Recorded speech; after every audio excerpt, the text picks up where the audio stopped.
Good evening students. कल का एक टॉपिक था प्रकाशीय योजना के अभिकल्प हेतु कारक, जिसमें मैंने आपको आधे कल पढ़ाए थे और आधे मैं आज आपको पढ़ाऊंगी, जिसमें मैंने आपको पढ़ाया था प्रदीप्ति स्तर, वस्तु तथा दृष्टा के बीच में दूरी, वस्तु तथा बैकग्राउंड के बीच के विन्यास,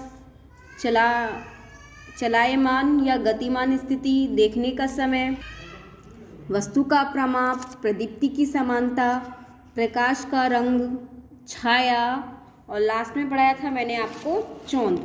चौंध भी मैंने आपको दो प्रकार के बताए थे, प्रत्यक्ष और अप्रत्यक्ष। अब मैं आपको इससे आगे से स्टार्ट करती हूँ।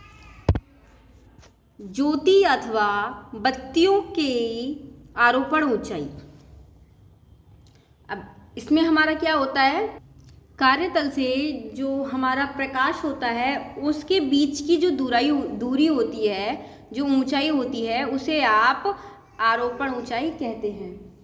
जैसे कि हमारा कार्य चल रहा है फर्श पर, ठीक है, और बल्ब ऊपर लगा हुआ है, तो कार्यतल से उस बल्ब तक की ऊंचाई को आप आरोपण ऊंचाई कहते हैं। इसे h से व्यक्त करते हैं और जो आपके इंडियन रूल है उसके अकॉर्डिंग जो इसकी हाइट होती है वो 2.5 मीटर होती है और इससे कम नहीं रखा जा सकता। हम इससे ऊपर रख सकते हैं, क्योंकि इससे कम पे रखेंगे तो इसका इल्यूमिनेशन जो है वो सब जगह नहीं फैलता है और अच्छा दिखाई नहीं देता है। इसको निम्न कारकों द्वारा प्रभावित करती है। आरोपण ऊंचाई जो होती है निम्न कारकों द्वारा प्रभावित करती है। h के बढ़ाने से कार्यतल पर प्रकाश घटता है, क्योंकि E is indirectly proportional to 1/h square। Next है आपका h के बढ़ाने से कार्यतल पर प्रकाश का क्षेत्र बढ़ता है। अब प्रकाश का क्षेत्र कैसे बढ़ेगा कि यदि आप इसकी हाइट को बढ़ा देंगे तो क्या होगा, इल्यूमिनेशन सब जगह फैलेगा और ज़्यादा परावर्तित होता है, जिसके कारण हाइट बढ़ाने से प्रकाश का क्षेत्र ज़्यादा बढ़ जाता है। h के बढ़ाने से प्रकाश की समानताएं बढ़ती हैं। आपने देखा होगा बल्ब लगा होता है तो नीचे सरफेस पे सब जगह समान रोशनी आती है। h के बढ़ाने से चौंध कम हो जाता है। h के बढ़ाने से विराम ऊंचाई अनुपात का मान घटता है। अब नेक्स्ट टॉपिक है आपका ज्योति की विराम या स्पेस ऑफ लाइट। अब स्पेस ऑफ लाइट में स्पेस कितना होना चाहिए, जैसे कि दो लाइटिंग होती हैं उनके बीच में जो स्पेस होता है वो कितना होना चाहिए, ये मैं आपको बता रही हूँ। जैसे कि एक बल्ब आपका यहाँ लगा है या एक बल्ब यहाँ पे लगा है, दो बल्बों के बीच की क्षैतिज दूरी को आप स्पेस कहते हैं। इसे s से व्यक्त करते हैं। इसका मान प्रकाश स्रोत की आरोपण ऊंचाई h से अधिक होना चाहिए। हमने h कितना बताया था आपको, 2.5 जो मैक्सिमम होता है, लेकिन इससे कम नहीं ले सकते, इससे ज़्यादा ले सकते हैं, है ना।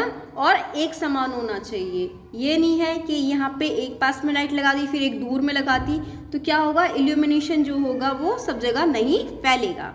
नेक्स्ट है जो मैंने बताया था, इसमें वही लिखा हुआ है। और इसमें रिफ्लेक्टेंट के लिए हम कौन सा यूज़ करते हैं, टंगस्टन फिलामेंट का यूज़ करते हैं, जिसका प्रयोग करके हम फोकसिंग और रिफ्लेक्शन का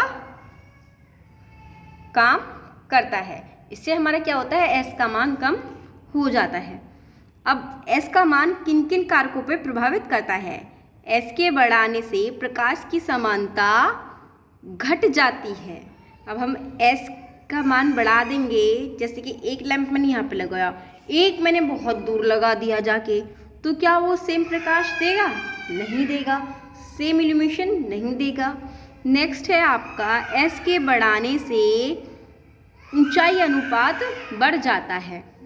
यदि हम दो लैंप पास में लगा दें, ज़्यादा दूरी पर ना लगाएं, तो उनकी हम हाइट को जो है वो हाइट को हम नीचा नहीं कर सकते, इसीलिए हम क्या करते हैं, इनकी जो ऊंचाई है और इसका स्पेस दोनों को एक्यूरेट लेते हैं।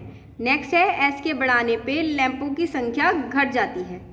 फैक्ट है, यदि आप ठीक स्पेस में लगाएंगे लैंपों को तो आपको कम लैंपों की आवश्यकता होगी।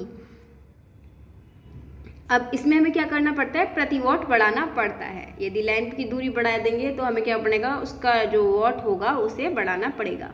अब है स्पेस हाइट रेशियो।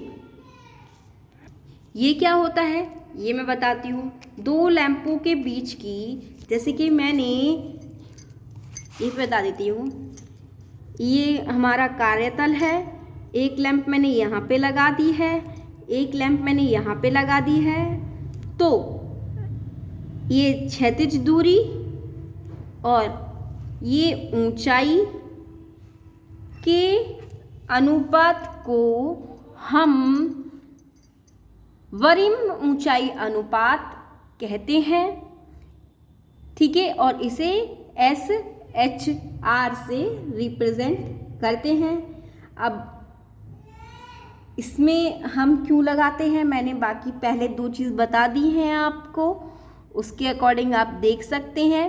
जो इसकी वैल्यू है वो 1 तथा 2 के बीच में आती है, लेकिन यदि हम टंगस्टन फिलामेंट लैंपों का प्रयोग फोकसिंग रिफ्लेक्टर के साथ करें तब SHR का मान एकांक से कम यानी कि 1 से कम 0.6 के लगभग होता है, ठीक है।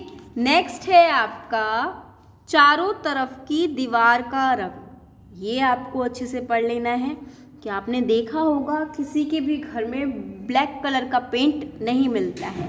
क्यों नहीं मिलता है, क्योंकि ब्लैक कलर जो होता है वो जो आपका लाइट होता है उसको एब्जॉर्ब करता है और आपको ठीक से दिखाई नहीं देता है।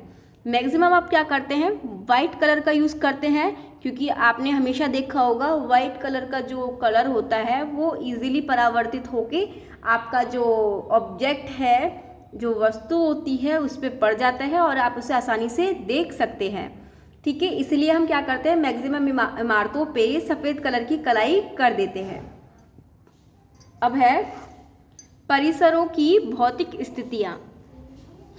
भौतिक स्थितियों का मतलब यह है कि आपके यहाँ जो वस्तु रखी हुई है, प्रकाश आपके पास सही है, सब कुछ है, लेकिन जो आपका ऑब्जेक्ट है, जो भौतिक चीज़ है, क्या वो स्वच्छ है, क्या वो साफ है? नहीं है तो आप उसे ठीक से नहीं देख पाएंगे। ये नहीं है कि आपने इल्यूमिनेशन एकदम बढ़िया कर दिया और आपकी वस्तु एकदम मिट्टी में पड़ी है, फिर आप कहेंगे अरे इल्यूमिनेशन खराब है और हमें ठीक से दिखाई नहीं दे रहा है। अब है वित्तीय तथा मित व्यय। ये आपको सबको पता है कि कोई भी आप लाइट लगाओगे या कुछ भी लगाओगे वो आपकी कीमत में कम होना चाहिए, है ना, और उसका अनुरक्षण और मरम्मत की कीमत कम होनी चाहिए, इजीली इंस्टॉल होनी चाहिए और उसकी ऊंचाई वगैरह सबको आपको देख के एकदम जो है इकोनॉमिकल होना चाहिए। धन्यवाद, आज के लिए इतना ही। ये टॉपिक समाप्त करती हूँ मैं यहीं पे। अब मैं नेक्स्ट लेक्चर में आपको पढ़ाऊँगी।